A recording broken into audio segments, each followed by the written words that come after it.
이 성찬이라고 했을 때 왜 성찬이냐? 문자적으로 해석하면은요, 거룩할 성자에 먹을 찬자예요. 그러니까 성찬은 바로 거룩한 음식이 된다. 제가 아무리 식사를 대접한다 하더라도 성찬은 아닙니다. 애찬일 수는 있습니다. 성찬은 바로 베푸신 그분이 거룩해야 된다.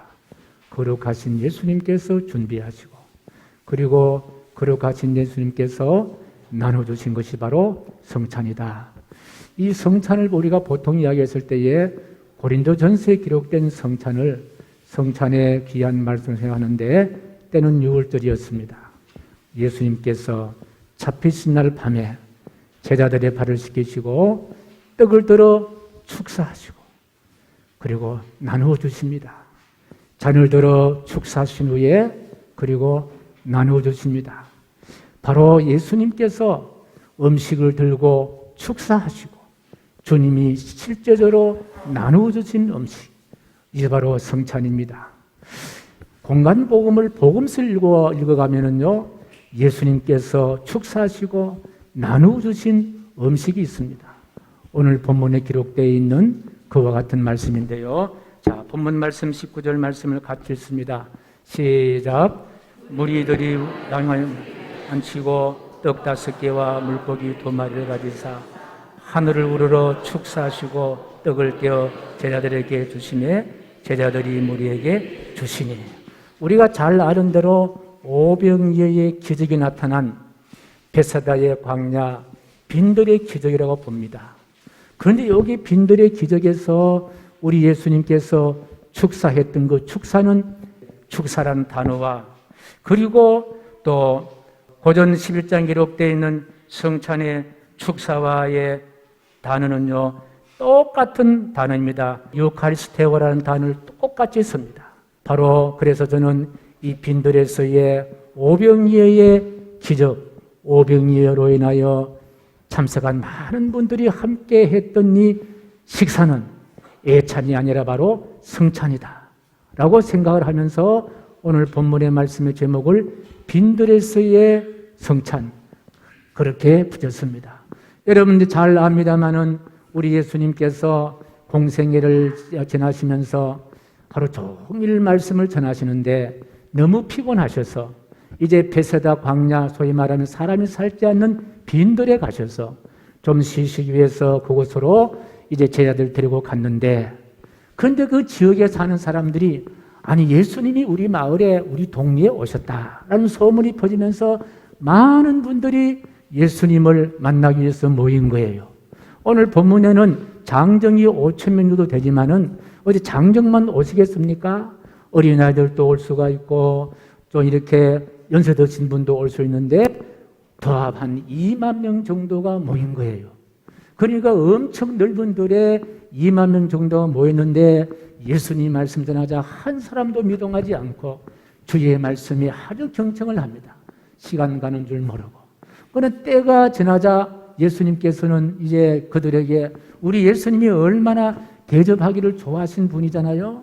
저들에게 이제 때가 지났기 때문에, 식사 때가 지나기 때문에 좀 먹을 것을 좀 줘야 되겠다, 이런 생각을 갖습니다.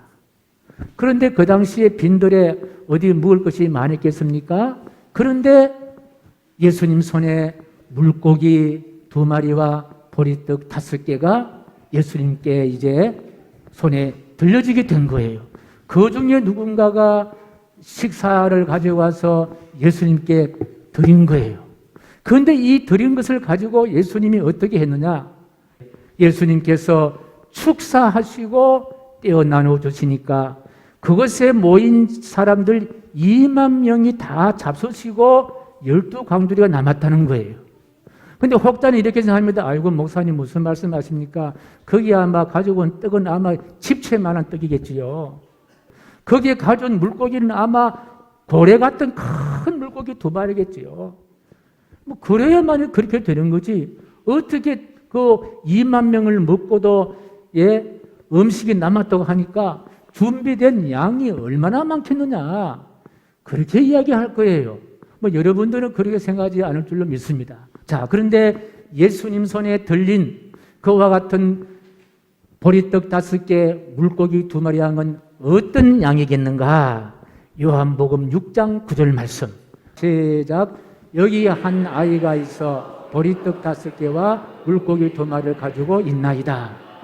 2만 명의 사람들 가운데 한 어린아이가 가지고 있는 한 끼 식사, 보리떡 5개 봐야 그저 어린아이 주먹만한 보리떡 5개일 것이고, 물고기 개봐야 그저 큰 멸치 많은 물고기 2마리, 그게 전부였습니다.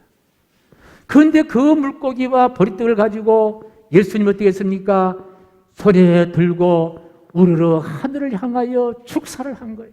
하나님, 여기에 모여있는 2만여 명은 목자를 잃은 양처럼 그렇게 힘들고 어렵게 사는 분들입니다. 저들이 말씀을 듣다가 때가 늦었습니다. 배가 고픈 사람들입니다. 그러니 하나님 저들에게 먹게 하여 주시옵소서. 우리 하나님은 전능하신 하나님이시기 때문에 하나님이 먹게 하시면 다 먹을 수가 있습니다. 그리고 저들이 그저 육신의 배부름만 해결할 수 있는, 육신의 굶주림만 해결할 수 있는 일에 만족하지 않게 하시고 이 떡과 이 먹거리를 통하여 참다운 음식, 하늘의 양식을 맛볼 수 있는 사람 만들어 주시옵소서.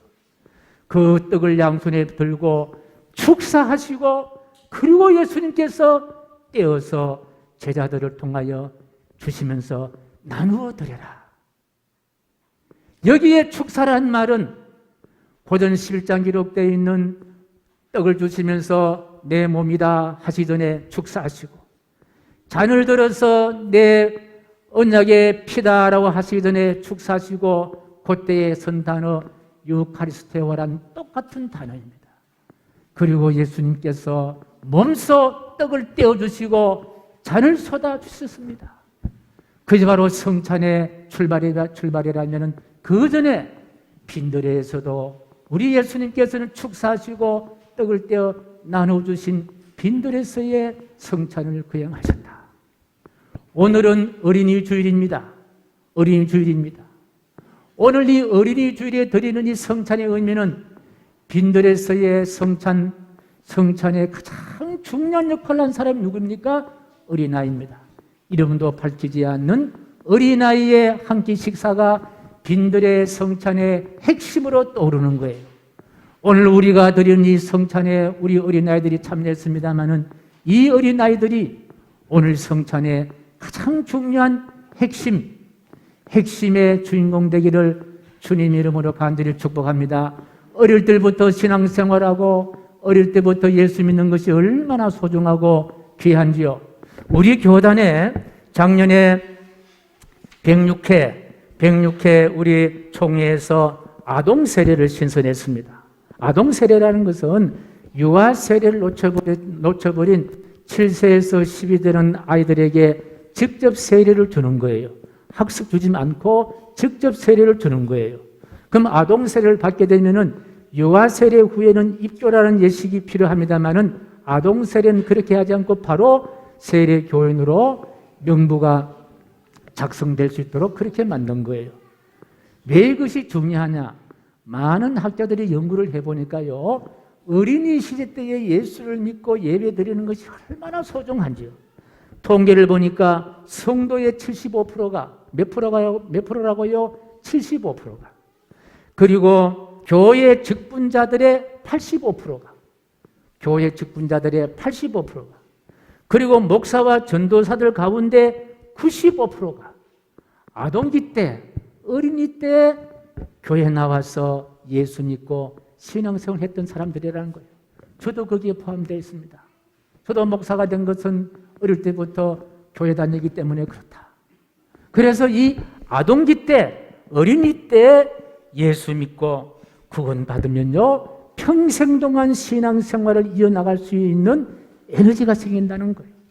10사람이 어릴 때 교회 나왔다 그러면 그저 한두 사람 빠지고 나머지는 다 마지막 꾸준히 신앙생활 해나가는 통계를 보았습니다. 그래서 우리의 자녀들이 평생 신앙생활 잘하는 자녀가 되기 위해서는요, 어떻게 해야 되느냐? 어린이 때에, 아동기 때에 교회 나가게 하고 예수 믿고 예배 드리는 자녀로 키우는 거예요. 여러분, 이 예배 교육은요, 다른 어떤 교육보다도 우선됩니다. 예. 여러분, 사랑하는 부모님들이 계십니다만은 자녀를 키울 때에 학원에 보내고 뭐가 하고 있는데 투자하는 에너지의 한 10,000분의 1만 주의를 지키게 하고 예수 믿게 하면요, 그것이 더 위대한 사람 만들어 간다는 거예요. 유대인의 교육이 그거잖아요. 가정에 돌아가서 부모님들이 예배드리고 기도하고 말씀 읽고, 지금 유대인들이 전 세계를 지배하는 그와 같은 유대인들이 되었습니다. 저를 보니까요, 우리 아이들이 가방이 한 20개 된다. 20개. 20개를 지고 다니는 거예요. 왜 20개냐? 피아노 가방, 주상 가방, 컴퓨터 가방, 태권도 가는 가방, 이게 한 20개를 들고 가는 거예요. 거기에 투자하는 노력과 애씀을 일주일에 주일날 예배드리고 말씀 듣고 신앙생활하면 그것이 훨씬 더 그 아이에게 영적으로 풀려서 된다는 거예요. 물론 품 안에 자식이라는 말이 있습니다만은 품 안에 있을 때 부모가 이렇게 하자 저렇게 하면 다 듣습니다. 그런데 중학교 들어가고 고등학교 들어가면요, 부모의 말을 듣습니까? 그럼 누구 말을 듣느냐? 그 아이의 상처와 아픔을 부모가 접근한다고 해서 마음문을 열어줍니까? 그러지 않잖아요. 그런 경험들 많이 하잖아요. 방에 딱 들어 문을 딱 닫아버리면요, 엄마가 아빠가 두드려도 잘 열어줍니까? 그렇지 않잖아요. 누구는 들어갈 수 있느냐? 예수님은 들어갈 수가 있는 거예요. 말씀은 들어갈 수가 있는 거예요. 그 아이들의 상처와 아픔을 엄마 아버지가 이해할 수 있습니까? 이해할 수 없습니다. 누구는 이해할 수 있느냐? 예수님은 안다는 거예요. 그 아이에게 예수님이 들어가게 하고 예수님을 만나게 하고 예수의 말씀을 듣게 하고 예수님 품에 안긴다면은 그 아이의 미래와 장래를 누가 인도해 가시느냐? 예수님이 선하게 만들어 가실 줄로 믿습니다. 푸른 초장 쉴만한 물가로 인도해 줄 줄로 믿습니다. 사망 염침한 골짜기를 지나다 하더라도 주님을 의지하고 승리하게 될 줄로 확신합니다. 이 빈드레의 성찬의 핵심 인물로 떠오르는 것이 바로 어린아이였다면 오늘 5월 첫 주 드리는 성찬에 우리 교육교회 우리 아이들이 빈드레에서 그 어린아이처럼 예수 그리스도를 경험할 수 있는 귀한 복이 임하기를 주님의 이름으로 간절히 축복합니다. 어린아이는 참 소중하다. 그래서 시인 퀘트는 이런 말했습니다. 같이요, 시작. 어린아이가 초기의 느낌대로만 자라준다면 세상은 천재로 가득할 것이다. 윌리엄 워드워드는 이런 말했습니다. 시작. 어린이는 어른의 아버지다. 하고는 이런 말을 했네요. 시작. 어린이는 신이 인간에 대해서 절망하지 않고 있다는 것을 보여준 이 땅의 사신이다. 헤르만 헤세의 이야기입니다. 시작. 어린이에게 배워라. 그들에게는 꿈이 있다. 우리 예수님 어떤 이야기를 했을까요? 마가 10장 14절 말씀 시작. 어린아이들이 내게 오는 것을 용납하고 금하지 말라. 하나님의 나라가 이런 자의 것이니라. 여러분, 우리의 자녀들이 천국이 이런 아이의 것이라고 천국의 모델로 어린아이를 선택했습니다. 우리 사랑하는 자녀들이 세상을 살아갈 때에 천국의 인생, 천국을 전하는 인생, 천국의 삶을 살아가기 위해서 예수님께로 나오게 하고 예수님 말씀을 듣게 하고 예수님을 인품을 닮아갈 수 있는 어린아이로 양육해야 할 것이 우리 어른들의 책임입니다. 저에게 어린 어떤 권사님은요, 손주를 향하여 1000번제를 드리면서 신앙으로 교육하는 권사님들이 계십니다. 저는 반드시 그 아이를 하나님이 책임지시고 키워낼 줄로 확신합니다. 어른 꽃들이 있어 세상이 밝고 환하다면 우리에게는 어린아이가 있어서 우리가 사는 세상의 삶이 향기롭다. 오늘은 어린이 주일, 다른 말로 꽃주일이라고 합니다. 어린이를 사랑하고 그리고 우리의 자녀들을 축복합니다. 오늘 우리의 성찬은 빈들에서 성찬이라면 여기에 어린아이들이 있습니다. 앞으로 다 나오시겠습니다. 우리 교회 어린아이들 오늘 나오신데요. 여러분이 빈들의 성찬의 핵심 인물로 우리 예수님께서 그렇게 역사했듯이 오늘 성찬의 핵심적인 자녀들이 되기를 원합니다.